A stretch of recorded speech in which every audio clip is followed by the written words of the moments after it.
5 strikes that end fights. Now, in this video, I'm giving you 5 strikes. I could give you 50 strikes. But these are the 5 strikes that I chose for this particular video. Before I give you the strikes, I want to say prevention is number 1. It is easier to avoid a bad situation than to have to fight your way out of it. But for whatever reason, sometimes trouble finds you, and this is where we're at. Okay, so 5 strikes. Starting on the high line, which would be the head, the headbutt. Now, I'm actually going to include the whole head. So, if I'm here and in a confrontation, all right, I got a little bit of distance here. It's going to be hard to headbutt. So obviously I would need to strike first, then palm the ears, and then I could go into my headbutt. Now, when you headbutt, use the top of your head, and your target areas are going to be the nose or even the orbital socket bone, which is here. Okay? So that's if there's some distance or you're unattached to do the head. Obviously, if you're grabbing onto your opponent or for some reason you're grappling, yes, you can headbutt this way here. But remember, the danger is always going to be is if he brings his head down, then it could be forehead to forehead. So make sure you get that head back, okay, before you do your headbutt. All right, so that's the headbutt. Now, I'm saying the whole head. Also, in a confrontation or in a fight, you can scream into their ear to disorient them in combat. All right? That's another thing that you can do. All right? Including in the head is going to be biting. Okay? You can bite the sides of the neck, the ears, the nose, etc. Okay? So these are just some of the things, but definitely functional things that you can do with using your head or the tools that are part of your head. Okay? Now, next on the list, number 2 is going to be the elbow strikes. But I'm only choosing one, which is going to be the horizontal elbow.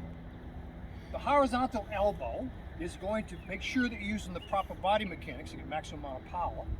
I'm going to be striking with that horizontal elbow, okay, with the lead and or with the rear. Now, obviously, if I hit in the bean, you can knock your opponent out. If I'm striking with the point of the elbow, I can obviously cut. Or if I'm striking with a forearm more, I can smash. In other words, I can pull my opponent into those strikes. That's going to be smashing more with the forearm.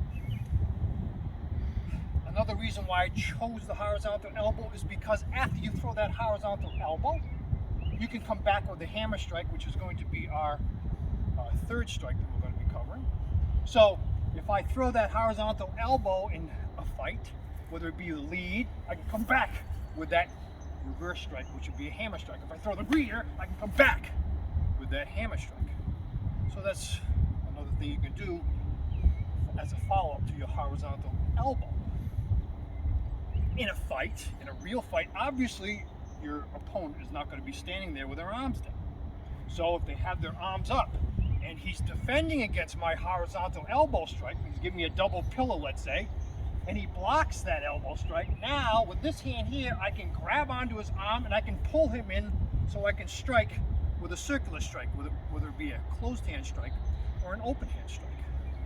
Now that's with the rear elbow or with the lead. I throw a lead, he blocks it. In the fight, I grab onto his garment or I grab the arm and then I can pull him into my next strike.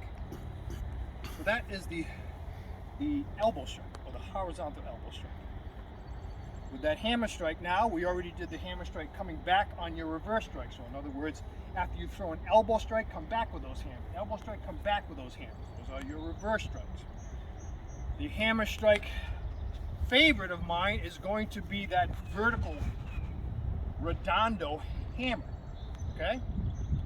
Which comes from, in full cigar Arnis de Mano, comes from the redondo strike of the stick, whether it be, well, with a stick or with the bladed weapon.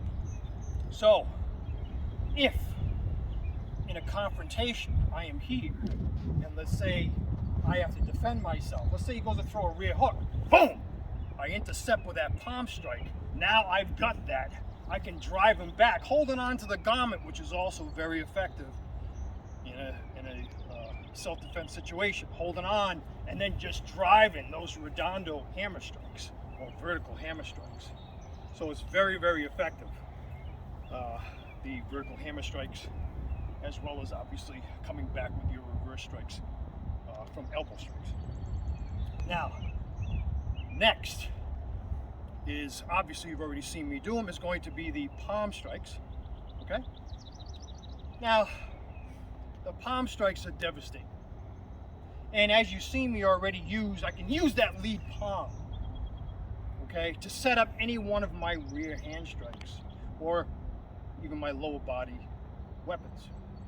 So, if he's got his fist clenched, okay, and I need to throw a preemptive strike,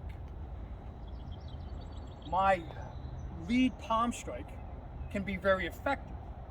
So, and a rear palm strike as well can be very effective. So, as he starts to enter, boom, there is my lead palm strike, or there is my rear palm strike. And remember, you need to pivot when you strike. Focus through your target area. Focus through your target area. Step into that strike. Step into that strike to get maximum amount of power. You need to work these strikes on heavy bags. And you need to work out as well, okay? Try to develop, your explosive power, okay? Work your conditioning. Because I can show you all these strikes, but what good are they going to do if you run out of wind, okay? So, that's your linear palm strikes. Now, obviously, the slaps, which are still palm strikes, these are going to be devastating, okay? It's not just, turn and slap. You pivot. You put your body weight into that palm. Put it into that palm. That's going to rock somebody's boat for sure, okay? Now, you also need to practice in combination. Now, in this video, I'm not going to give you a bunch of combos, but just to show you one. If I am here and I set up, my opponent is aggressively coming towards me, I'm going to start with that lead palm. Then I can throw that rear palm, boom, and do my damage, okay? Now that could be even more diagonal, do my damage. Once I get that damage, now I can finish up and I can hammer, I can hammer, I can hammer, I can hammer as much as I want, okay? So, in these combos, you've seen me do a few. Practice them by themselves, singular. Try to get the maximum amount of power out of each strike, and then start working put them together in combinations. And the fifth strike is obviously, we're going to go with the knee. Now the knee, again, is devastating, okay? The knee is devastating whether if I just fire one knee, or whether I get a hold of my opponent and I fire a double knee, or if I get a hold of my opponent and I start doing skip knees, or if I knee the outside part of the thigh, or if I knee the inside part of the thigh to break his balance. The knees are very effective. So, there is 5 strikes for you to practice.